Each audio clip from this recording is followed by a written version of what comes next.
before the world moved fast, before bright lights and noise, Christmas was quiet. A candle flickered, snow fell softly, and time felt warm, slow, and safe. Tonight, I'll take you back there, to a small house in old New England, where a woman named Abigail spends Christmas Eve alone for the first time, where fireplaces glow like amber, and lamplight trembles against winter darkness, where memories live in old letters, and solitude transforms into something gentler than loneliness. A place where the world outside is soft enough, quiet enough, gentle enough to dream in. Welcome back. Or, if this is your first night here, welcome to Sleepy Voyage. Before we begin, I invite you to subscribe to the channel. By doing so, you ensure this refuge will always be here waiting for you on difficult nights. If tonight's story brings you peace, your support means everything. It allows us to keep creating these quiet spaces for rest. So settle in now, let the weight of the day fall away, and come with me to a snow-covered evening where one woman discovers that being alone and being lonely are not the same thing, and that love remains even when presence fades. The house stands alone at the edge of town, where the last road narrows to little more than a path. Snow has been falling since afternoon, steady and silent, blanketing everything in white that seems to glow faintly in the growing darkness. Through one window on the ground floor, light flickers warm and golden, the only brightness for miles in any direction. The house itself is old, its wooden siding weathered to soft grey, its peaked roof now crowned with fresh snow that softens every line and angle. Smoke rises from the chimney in a thin, steady column, climbing straight up into the windless evening sky. The window with the light shows shadows moving across pale curtains. Inside, a fire burns in the hearth, its flames low but constant, casting everything in shades of amber and rust. The room beyond that window is small but carefully kept, with wide plank floors that have been swept clean and walls lined with shelves holding books and small treasures collected over many years. A rocking chair sits near the fire, its curved back facing the window, and beside it a small table holds a lamp with a glass chimney that magnifies the flame within. There, in that room filled with warmth against the winter night, a woman moves slowly through her evening rituals. Her name is Abigail, and this is the first Christmas Eve she has spent alone. She has lived in this house for 37 years, first with her parents, then by herself after they passed, and she has never minded the solitude. But tonight carries a different quality of aloneness, not heavy, exactly, but present, noticeable, the kind that asks to be acknowledged rather than pushed away. She feels it in the extra quietness of the rooms, in the way her footsteps sound louder than usual on the wooden floors, in the fact that she has lit only one lamp instead of the 3 they always kept burning on Christmas Eve. The fire pops softly, sending a small shower of sparks up the chimney. Abigail stands before it for a moment, watching the flames curl around a fresh log she has just added. The heat presses against her face and hands. That particular warmth that comes only from burning wood, dry and penetrating, carrying the faint scent of oak and birch. She holds her palms toward it, fingers spread, feeling the cold from the rest of the house, meeting the warmth from the fire somewhere around her wrists. Outside, the snow continues its patient work. Each flake descends without hurry, joining millions of others already settled on the ground, on the roof, on the bare branches of the elm tree that stands guard beside the house. The world is being simplified, reduced to essential shapes and colors: dark sky, white ground, the golden square of that single lighted window. Nothing moves except the snow itself, falling and falling. indifferent to time or circumstance or the particular loneliness of one woman on Christmas Eve. Abigail moves to the window and looks out. Her breath fogs the glass slightly, and she wipes it clear with the sleeve of her wool dresser deep burgundy that she has worn every Christmas Eve for the past 10 years. Outside, the garden that blooms so wildly in summer is now just a series of gentle mounds beneath the snow. She can barely make out the fence posts, each one topped with a small white cap. Beyond them, the forest rises, dark and dense, its trees reduced to vertical shadows against the lesser darkness of the snowy ground. She turns from the window and moves through the room, her steps deliberate and unhurried. There is no need to rush anything tonight. No schedule to keep, no meal to time perfectly, no guests expected. Just herself and the house and the long, quiet hours until morning. The thought brings neither relief nor sadness, just a kind of neutral awareness, like noticing that rain is falling or that autumn has arrived. The mantelpiece above the fire holds several objects, arranged as they have been arranged for as long as Abigail can remember. A brass candlestick, now holding the stub of a cream-colored candle. A small wooden box, its lid carved with a pattern of leaves. A daguerreotype in a tarnished frame, showing her parents on their wedding day, both of them impossibly young, both of them serious as death, the way people always were in photographs back then. And at the far end, a simple wreath made of pine boughs, still green, tied with a red ribbon that her mother's hands had tied 40 years ago. Abigail reaches up and touches the wreath gently, her fingers brushing the needles. They're dry now, releasing their scent only faintly. But the gesture is familiar, comforting. Her mother had made a new wreath every Christmas Eve, hanging it above the fire at precisely 6 o'clock, and together they would stand back to admire it, breathing in that sharp, clean fragrance of pine and winter forest. After her mother passed, Abigail had kept that final wreath, unable to bring herself to replace it. Each year she brings it out, hangs it in the same spot, and for a few moments the house feels populated by more than just memory. She steps back from the mantel and surveys the room. Everything is in its place. Everything is as it should be. And yet something feels incomplete, like a sentence that trails off before reaching its conclusion. She cannot quite name what is missing, or perhaps she simply doesn't want to. The fire settles, and in the settling comes a soft cascade of sound, the whisper of ash falling through the grate, the quiet complaint of wood fibers releasing heat. Abigail has learned to read these sounds the way others read books. She knows when the fire needs another log, when it needs to be stirred, when it is content to burn steadily for another hour without intervention. Tonight it is content. She leaves it alone. In the kitchen, barely visible through the doorway, a kettle sits on the stove, an old iron thing that has boiled water for 3 generations. Beside it, a single teacup waits on the counter, white porcelain with a delicate pattern of blue flowers around the rim. Abigail had set it out earlier, almost automatically, then stood looking at it for a long moment. Just one cup, one person, one portion of everything.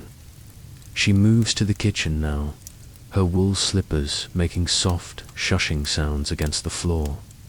The stove still holds a little warmth from the evening meal she cooked earlier. Simple supper of bread and soup, eaten at the small table by the window while the last daylight faded. She touches the kettle with one finger, testing its temperature, then decides against tea. Not yet. There is something she wants to do first, though she hasn't fully admitted it to herself. Returning to the main room, Abigail pauses at the base of the narrow staircase that leads to the 2nd floor. The stairs are steep, built in an era when space was precious and comfort secondary. The railing is worn smooth by decades of hands, her parents' hands, her grandparents' hands before them. She rests her palm on the newel post, feeling that familiar smoothness, and then begins to climb. The stairs creak in all the usual places. The third step from the bottom, the seventh from the top, the one in the middle that only complains when it's cold. These sounds are as much a part of the house as the walls themselves, and Abigail finds them reassuring rather than annoying. They mean the house is still here, still solid, still holding its shape against wind and weather and time. At the top of the stairs, a narrow hallway stretches in both directions. To the left, her bedroom, the same room she has slept in since she was a child, though she moved to the larger bed after her parents died. To the right, two smaller rooms, both closed, both unused now for years. And at the far end of the hallway, a door she rarely opens. Her parents' room. Abigail walks toward it slowly. Her hand finds the doorknob brass, cool against her palm, the metal worn to a dull gold where fingers have gripped it for a century or more. She turns it and pushes the door open. It swings inward on hinges that need oil, announcing her entrance with a soft groan. The room beyond is dark except for the faint light that climbs the stairs behind her. She doesn't reach for a lamp. Instead, she stands in the doorway, letting her eyes adjust, waiting for the shapes to emerge from the dimness. Slowly, they do. The tall wardrobe against the far wall. The bed, with its iron frame and thick quilt, still made up with sheets her mother had laundered and put on fresh the week before she died.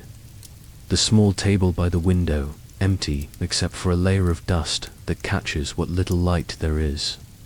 The air in here is different, cooler, stiller, like air that has been undisturbed for a long time. It smells faintly of lavender and old wood and something else she cannot quite name. Memory, perhaps, or absence. She breathes it in anyway, standing very still, listening to the silence.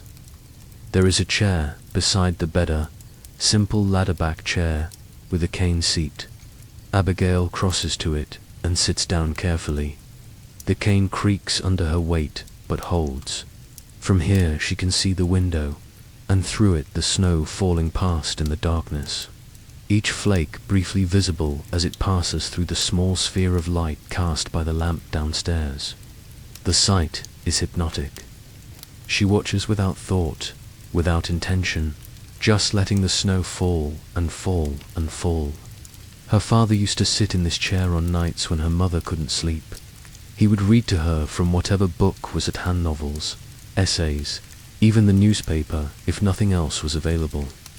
Not because the content mattered, but because the sound of his voice mattered, the steady rhythm of it, the presence. Abigail remembers lying in her own bed down the hall, listening to that low murmur coming through the walls, and feeling safe in a way she didn't fully understand until much later. Now she sits in the same chair, in the same room, and the only sound is the whisper of snow against the window and the distant settling of the fire downstairs. No voice to fill the silence, no presence except her own.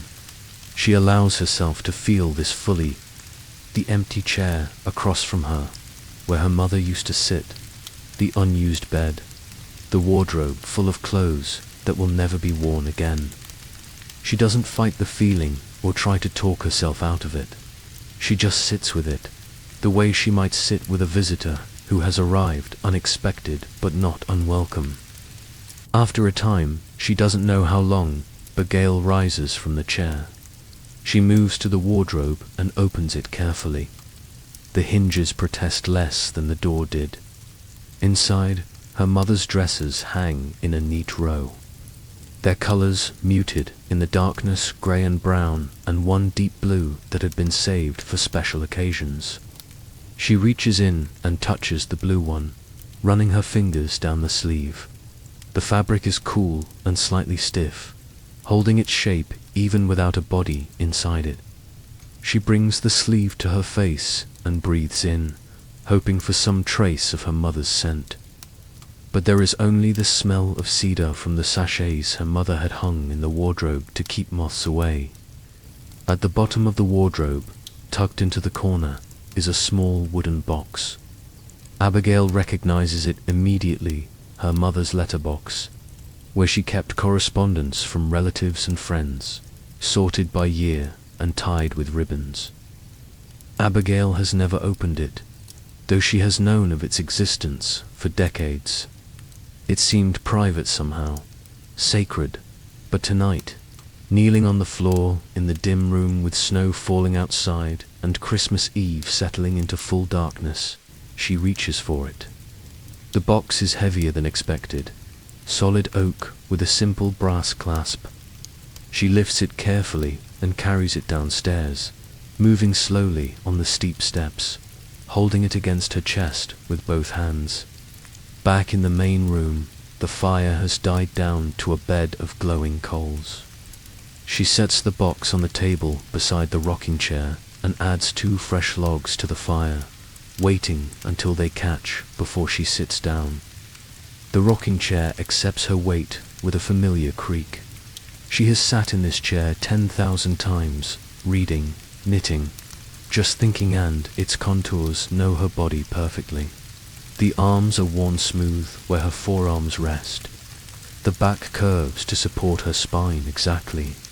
She settles into it now, drawing her feet up slightly, and pulls the box onto her lap. For a long moment she just holds it, feeling its weight, running her fingers over the smooth wood. The brass clasp is tarnished with age, but still works smoothly when she presses the release.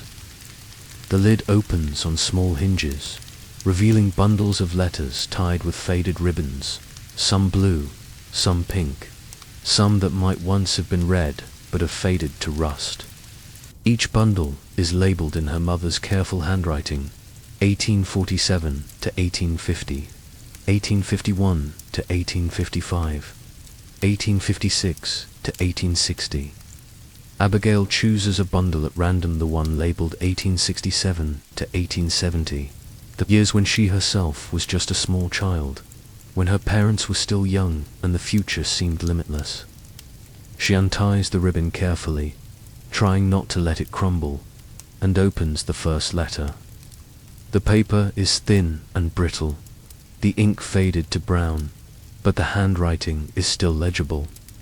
It's from her mother's sister, Abigail's Aunt Sarah, who lived in Boston and whom Abigail only met twice before she died. The letter is dated December 23rd, 1867, Christmas Eve. Abigail reads slowly, struggling with the script at first, but then finding the rhythm of it. Her aunt writes about preparations for Christmas, about the children, Abigail's cousins, whose names she barely remembers, about the weather, which apparently was unseasonably warm that year. Nothing profound, nothing dramatic, just the ordinary details of an ordinary life, preserved by accident of paper and ink. But then, near the end of the letter, a paragraph that makes Abigail pause. Elizabeth, her aunt, had written, using her mother's full name, "You asked in your last letter if I ever feel lonely, so far from home and surrounded by city noise, instead of the quiet we knew as girls. I must tell you, honestly, yes, sometimes I do. But I have learned that loneliness and solitude are not the same thing. Solitude can be chosen, can be gentle, can even be necessary. It is in those quiet hours when I am most myself, when I can hear my own thoughts without the chatter of the world drowning them out. Perhaps this is what we were looking for all along, not escape from aloneness, but peace with it." Abigail reads the paragraph again, and then a third time.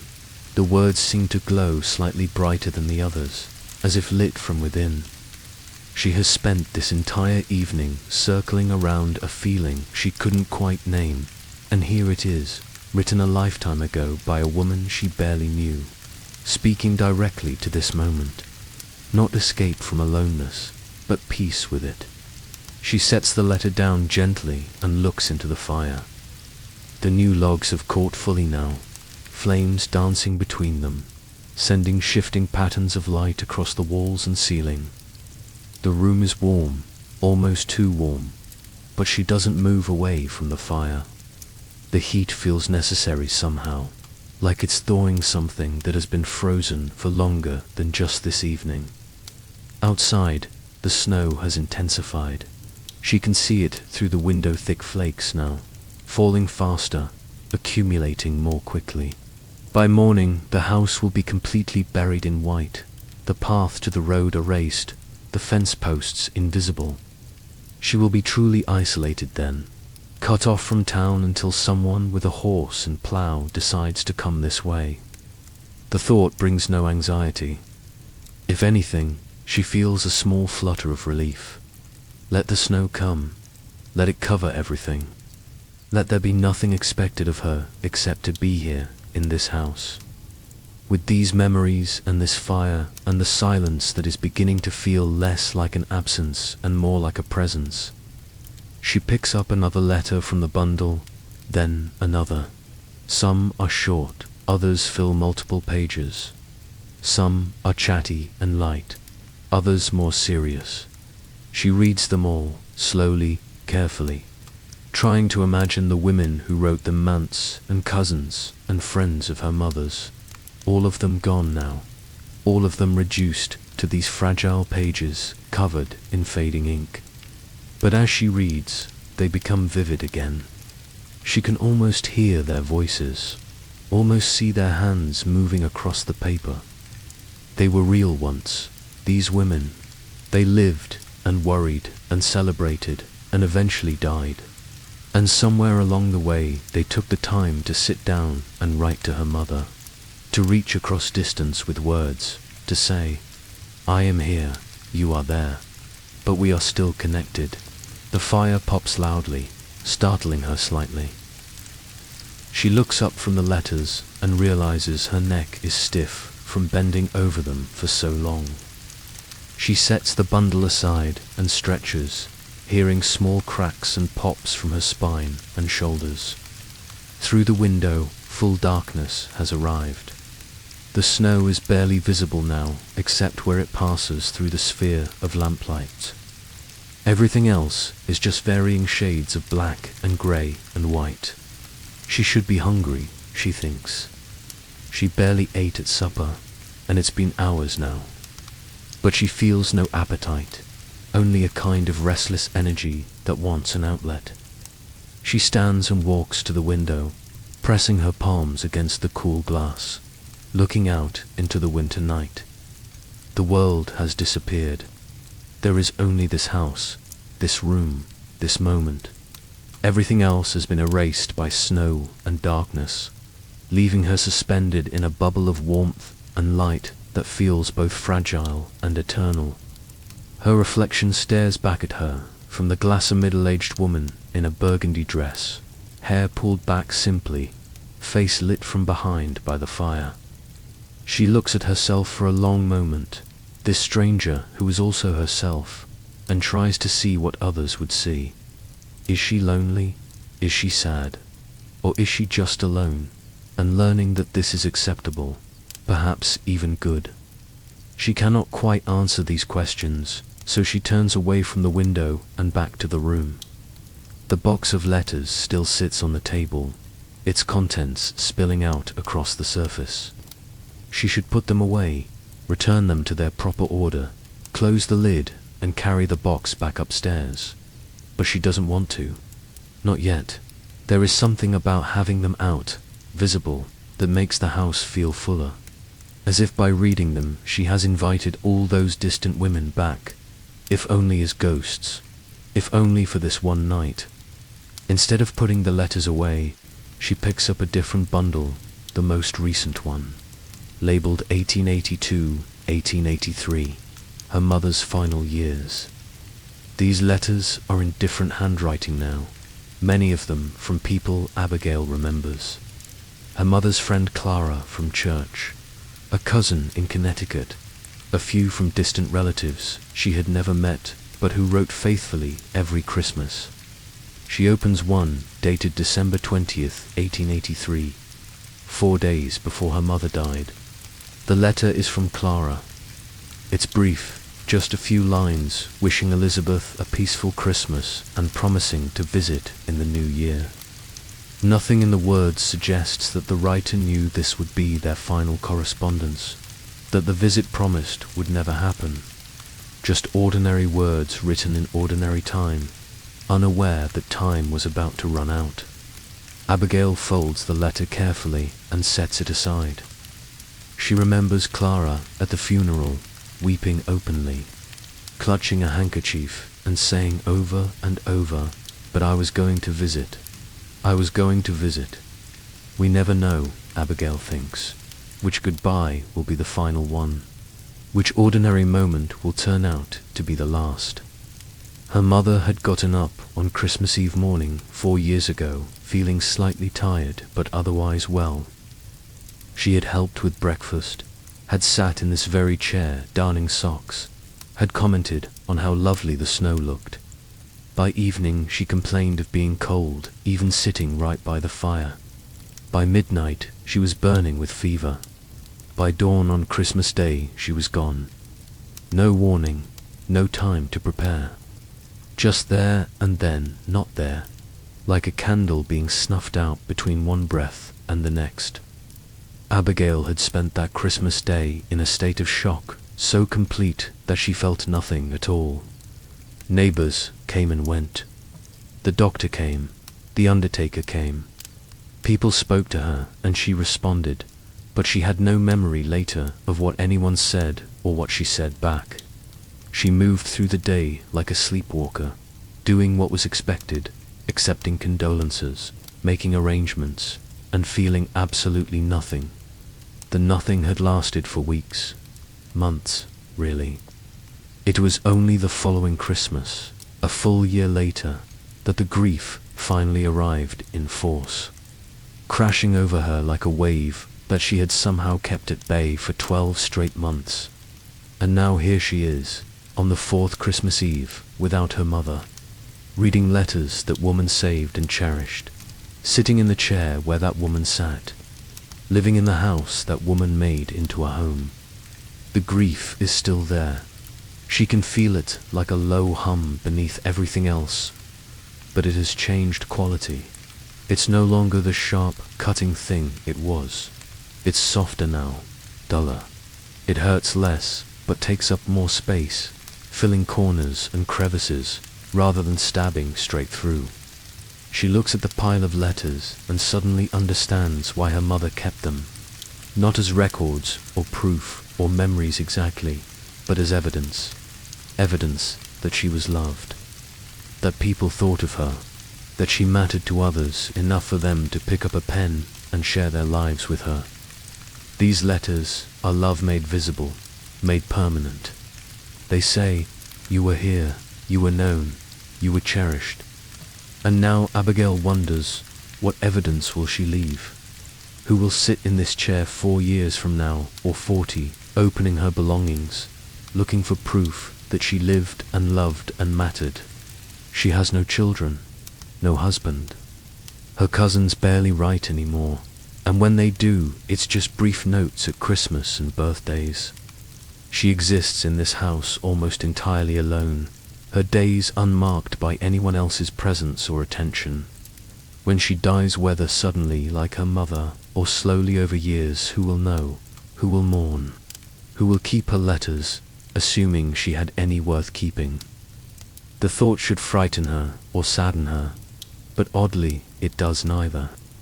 Instead, she feels a strange sense of clarity, as if fog has lifted to reveal a landscape she's been standing in all along without seeing it clearly. She has been alone in this house for 4 years now, alone for Christmas, alone for Easter, alone for all the ordinary days in between, and she has been fine.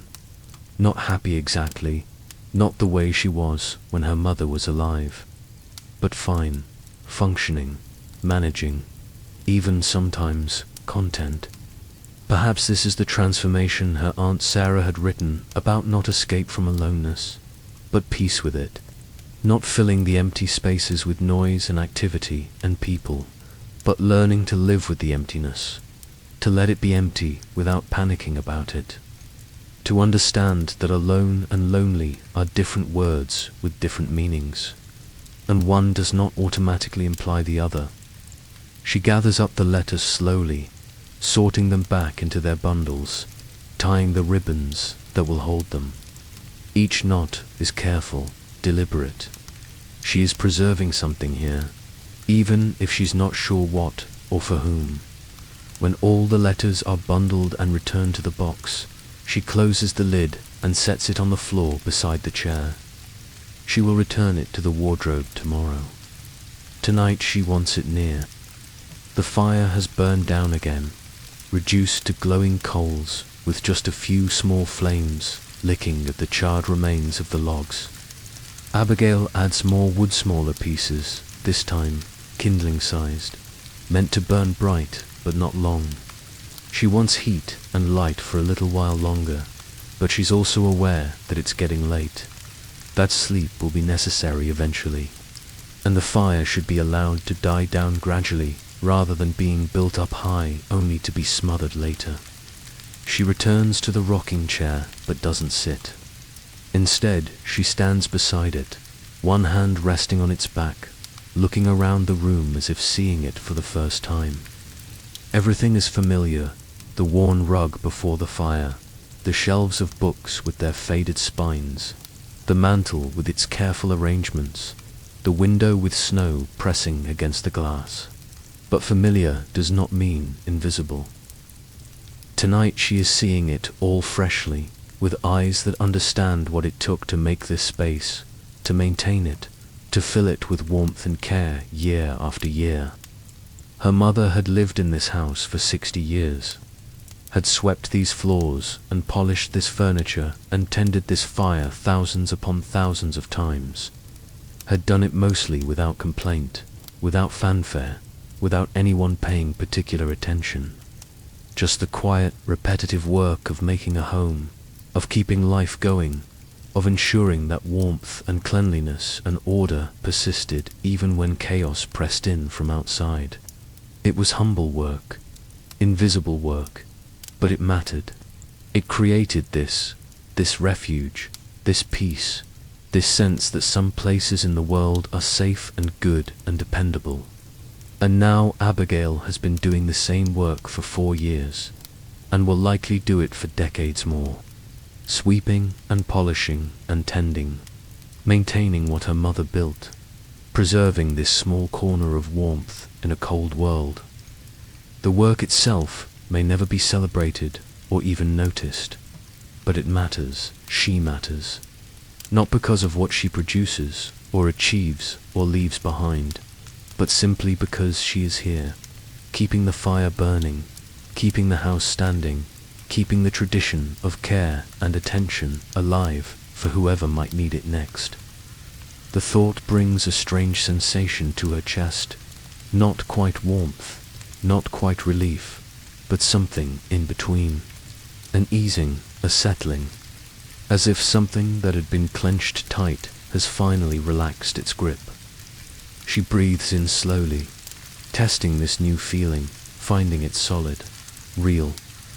It doesn't make the loneliness disappear. It doesn't bring her mother back or fill the house with people, but it makes the loneliness bearable, more than bearable, almost acceptable, almost chosen. She moves to the kitchen and fills the kettle, setting it on the stove to heat. While she waits, she retrieves the teacup from the counter. The one she had set out earlier was something like sadness, seeing it as evidence of her solitude. Now she holds it differently, turning it in her hands, examining the delicate blue flowers painted around the rim. It was her grandmother's cup. Her mother had used it every evening. Now it is hers. 3 generations of women, all of them sitting alone at various times, all of them drinking tea from this same cup, all of them finding whatever comfort or peace or acceptance they needed in these small rituals. She is not alone in being alone. That's the paradox. Solitude connects her to all the other solitary people who came before and who will come after. They are a tribe, dispersed across time and space, but united by their ability to sit with themselves, to make peace with silence, to find sufficiency in their own company. Her mother was one, her grandmother was one, Abigail is one now too, and there will be others after her, sitting in this kitchen or others like it, holding cups of tea and watching snow fall and learning the same hard, necessary lessons about how to be alone without being lost. The kettle begins to sink not, a whistle exactly, but a low humming that rises gradually in pitch.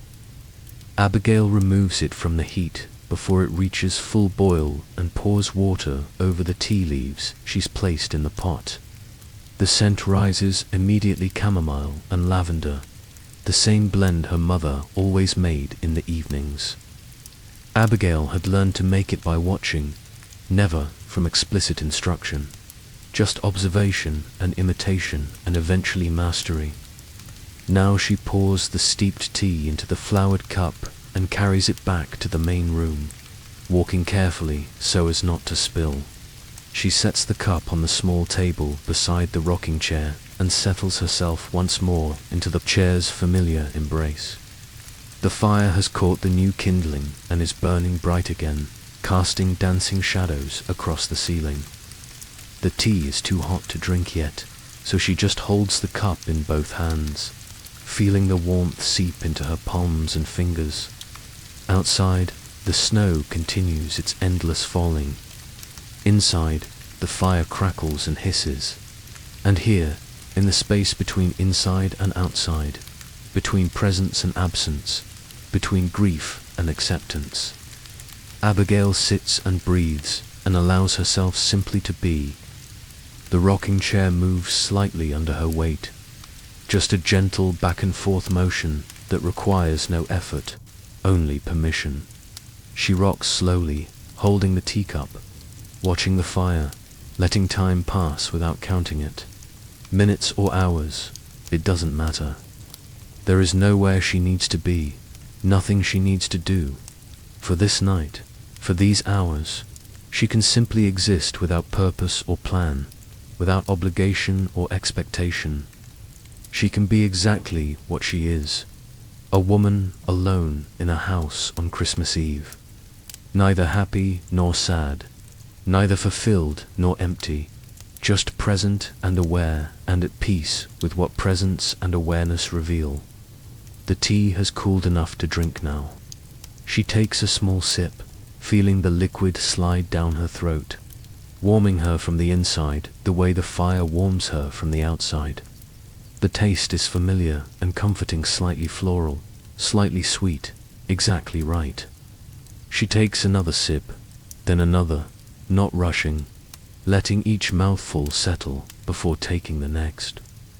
This too is a kind of meditation, a way of being fully present in an action so simple it usually passes unnoticed. When the cup is half empty, she sets it down and stands, moving to the window one more time. The snow has accumulated significantly now. The fence posts are buried. The path to the road has disappeared completely. Even the elm tree is transformed, its bare branches now draped in white, bending slightly under the weight. The whole world has been simplified, abstracted, reduced to the most basic elements, dark and light, up and down, inside and outside. Everything complicated has been covered over, hidden, given permission to rest until spring reveals it again. Abigail places her hand flat against the window glass. It's cold enough that she can feel the temperature difference immediately, her warm palm meeting the cold barrier between her and the winter night. She holds it there, watching her breath fog the glass around her hand, then clear, then fog again with each exhalation. She thinks about her mother, about all the times that woman must have stood exactly here, hand against exactly this glass, looking out at exactly this view in winter. They are separated by death and time, but connected by this simple gesture, this shared experience of standing inside, looking out, of being safe and warm while the world outside is cold and wild and indifferent. And then, without planning it, without even realizing what she's doing until it's done, Abigail whispers into the quiet room, "Thank you. Thank you for the house. Thank you for the lessons. Thank you for showing me how to be alone without breaking. Thank you for the letters and the teacup and the wreath above the fire. Thank you for 60 years of sweeping and polishing and tending, for creating this refuge, for making it possible for me to continue your work. Thank you for dying quickly so you didn't suffer. Thank you for living fully so I have memories to carry. Thank you for being exactly who you were, which was exactly what I needed even when I didn't know I needed it." The words hang in the air for a moment, then dissipate like her breath on the glass. No one answers. No presence makes itself known. The house remains simply a house, the fire simply a fire. But Abigail feels lighter somehow, as if speaking those words aloud has released something she didn't know she was holding. Gratitude, she thinks. That's what this feeling is. Not joy, not happiness, but simple, profound gratitude for what was given and what remains and what continues even in absence. She returns to the rocking chair and finishes her tea. The fire is beginning to die down. Again she can see it, losing energy. The flames shrinking, the coals fading from bright orange to dull red. She should probably add more wood, keep the warmth going a little longer. But she finds she doesn't want to. She wants to let it die naturally, to watch it fade the way all things fade, eventually not from cruelty or neglect, but simply because that is the nature of fire and life, and everything that burns bright for a time before returning to stillness. So she sits and watches the fire burn itself out. It takes longer than she expects, a good half hour of gradual dimming. The flames retreating to just one corner, then to spots, then one final flicker before disappearing entirely. What's left is just the coals, glowing dull red in the darkness, radiating heat that will persist for hours even though the visible fire is gone. She can feel that heat still reaching her, warming her face and hands, proof that something can give warmth even after its brightest moment has passed. The room is darker now, with the fire gone, lit only by the single lamp on the table. The shadows are deeper, the corners more obscure. But it's not frightening. If anything, the darkness feels appropriate, intimate, like the house is preparing itself for sleep the same way. Abigail is preparing herself, both of them settling into the quiet hours, both of them consenting to rest. She stands slowly, her joints stiff from sitting so long, and carries the empty teacup to the kitchen. She washes it carefully, dries it with a cloth, returns it to the shelf where it lives. Tomorrow she will take it down again, and the day after that, and the day after that. The ritual will continue as long as she continues, and that is enough. Back in the main room, she picks up the letterbox and carries it upstairs. Her steps are slower now, heavier with fatigue, but steady. At the top of the stairs, she turns right, toward her parents' room, and enters without hesitation this time. She crosses to the wardrobe and places the box back in its corner, arranging it exactly as it was. But before she closes the wardrobe door, she takes one more look at her mother's dresses hanging there in the darkness. They are just fabric now, just shapes holding the memory of a body that once filled them. But they are also evidence, proof, markers of a life lived with care and attention and love. She closes the wardrobe gently and leaves the room, pulling the door shut behind her. In her own room, she undresses slowly, folding each garment and setting it aside. She puts on her nightgown, thick flannel, warm against the winter cold, and climbs into bed. The sheets are cool, but not uncomfortable. The pillow accepts her head with familiar support. From here, she can see through her window to the snow still falling, slower now, gentler, as if even the weather is preparing for sleep. She should probably say a prayer, she thinks. That was always part of the Christmas Eve ritual. Her mother kneeling beside the bed, hands folded, whispering words that Abigail could never quite hear. But Abigail finds she has no prayers in her tonight. No words to offer up to whatever might be listening. She has already said what needed saying. Thank you. That seems sufficient. Perhaps it's the only prayer that ever really matters. Instead of praying, she simply lies still and breathes. In and out, feeling her body settle into the mattress, feeling the day's tension beginning to release from her shoulders and neck and jaw.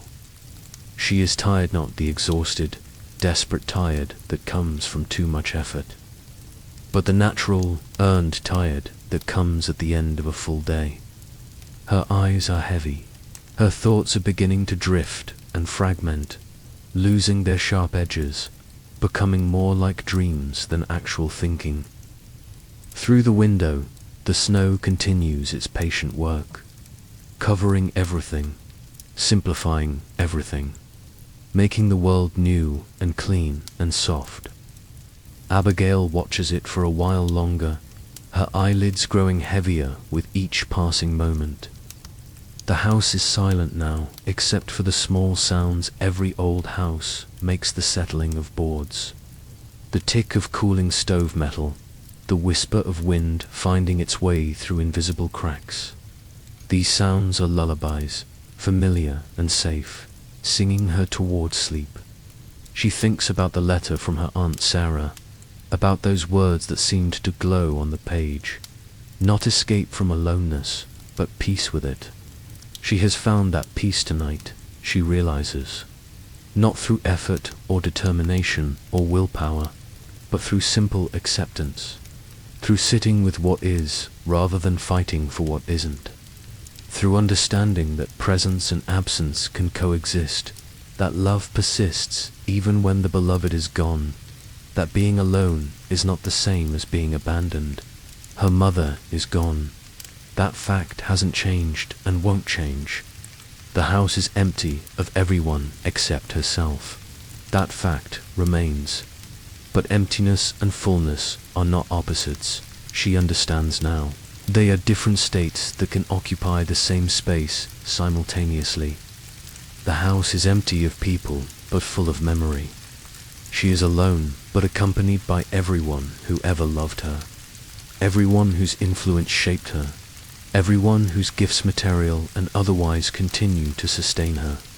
The chair she sits in, the tea she drinks, the rituals she performs, the very walls around her, all of these are presences, not absences. All of these say, you are held, you are known, you are not alone. Outside, the snow falls softer now, each flake descending with infinite patience, adding itself to the accumulation without fanfare or announcement. Inside, in the darkness of her bedroom, Abigail's breathing grows slower, deeper, as sleep begins to claim her. She doesn't resist it. She has spent this entire evening learning not to resist, not the loneliness, not the grief, not the reality of her situation. Why resist sleep, which comes as naturally as snow falls, as fire dies, as time passes? Her last conscious thought is of the lamp downstairs, still burning in the main room. She should probably go down and extinguish it. It's wasteful to let it burn all night.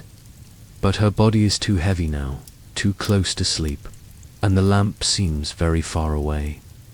Besides, there's something comforting about knowing it's there. A small point of light in the darkness, keeping watch while she rests. Let it burn, she thinks. Let it burn itself out, naturally, the way the fire did. Some things don't need to be controlled or managed or directed. Some things can simply be allowed to run their course. And with that thought, Abigail surrenders to sleep. Her breathing evens out, becomes nearly inaudible. Her body goes completely still except for the slight rise and fall of her chest. Her face relaxes, smoothing out the lines that worry and concentration etch there during waking hours. She looks peaceful. She looks younger. She looks exactly like someone who has made peace with something difficult and is now resting in that peace. In the main room downstairs, the lamp continues to burn. Its flame is steady, neither growing nor shrinking, casting the same golden light across the same familiar objects. The rocking chair sits empty now, but still seems to hold warmth, as if Abigail's presence lingers there even after she's gone. The mantelpiece displays its careful arrangements: the candlestick, the wooden box, the photograph, the wreath. Nothing has changed, and yet everything feels different somehow. The room seems to breathe with its own quiet life, patient and enduring. Through the window, snow continues to fall on the small house at the edge of town. It covers the roof more deeply, rounds the corners, softens every edge and angle. The single lighted window glows like a beacon in the vast darkness, not calling anyone, not signaling distress, just existing, just being a point of light in the winter night. Just showing that someone is home, that life continues, that warmth persists even when surrounded by cold.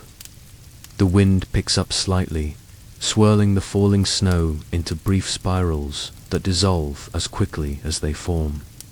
The old elm tree creaks under its burden of white, dropping small cascades of snow from overloaded branches. Somewhere far off, a barn owl calls once, twice, then falls silent. These are the only sounds in the vast quiet of Christmas Eve. Everything else is stillness and accumulation and the patient work of winter doing what winter does. Inside the house, upstairs in the bedroom, Abigail sleeps deeply.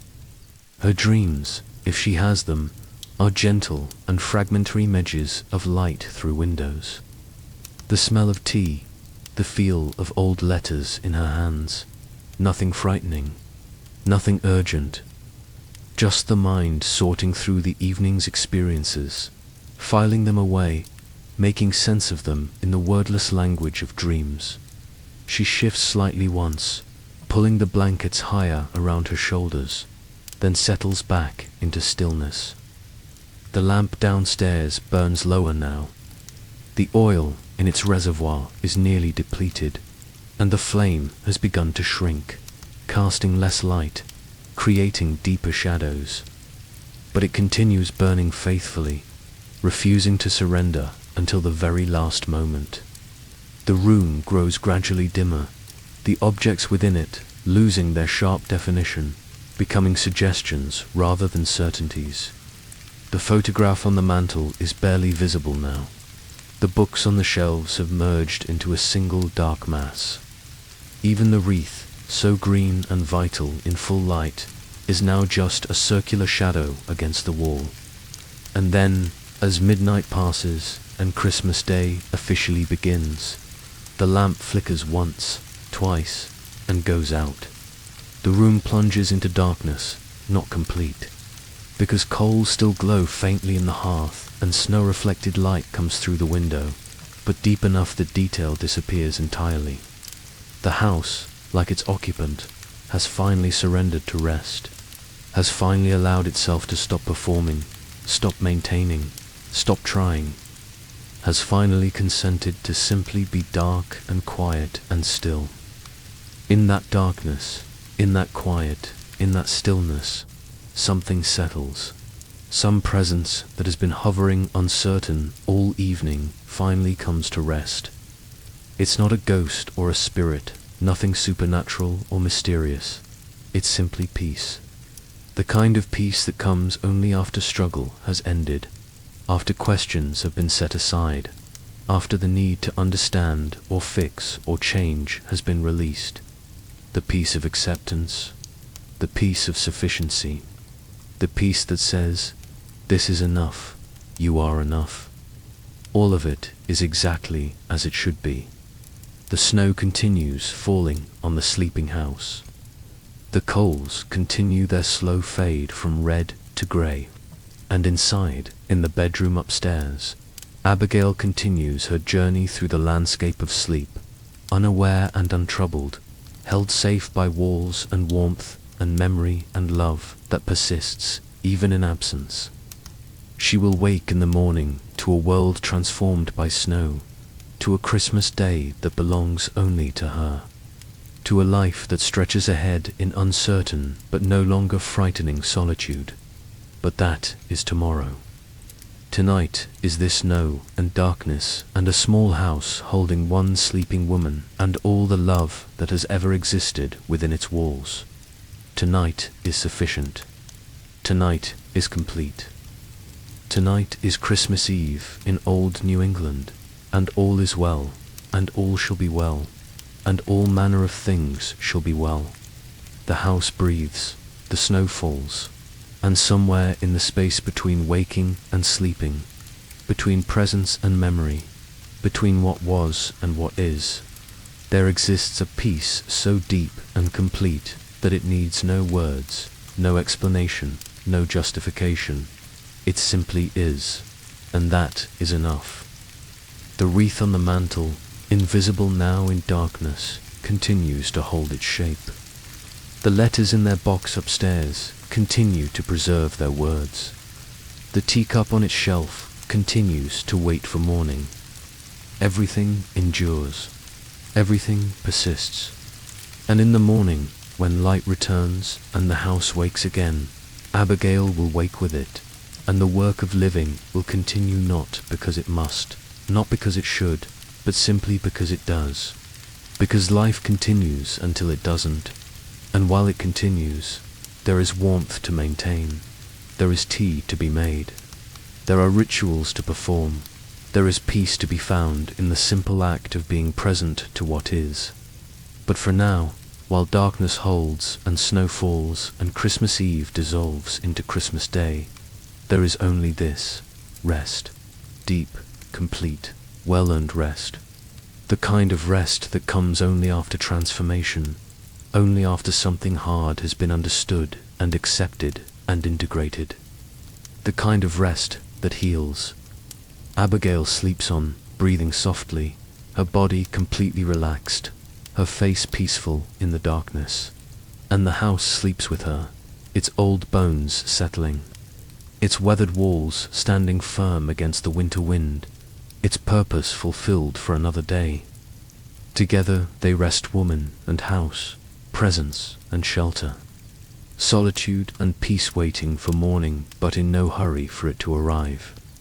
The snow falls softer still, each flake barely more than a whisper, barely more than a thought. And in that whisper, in that thought, in that gentle, endless falling, there is everything that needs to be said about love and loss and loneliness, and the courage it takes to sit with all three until they transform into something else entirely. Something that has no name but needs none. Something that feels like coming home after a long journey to find that home was always right here. Right where you've been standing all along, waiting to be recognized and claimed and finally, gratefully inhabited. The night deepens, the cold intensifies, but inside the small house at the edge of town, warmth lingers. Memory lives, love persists, and one woman sleeps the deep, dreamless sleep of someone who has finally made peace with the life she has, who has finally stopped fighting what is, who has finally understood that being alone and being lonely are not the same thing, and that she exactly as she is, exactly where she is enough. The snow continues, The darkness holds, and Christmas comes quietly, as it always has, to those who wait in patience and peace for its gentle arrival.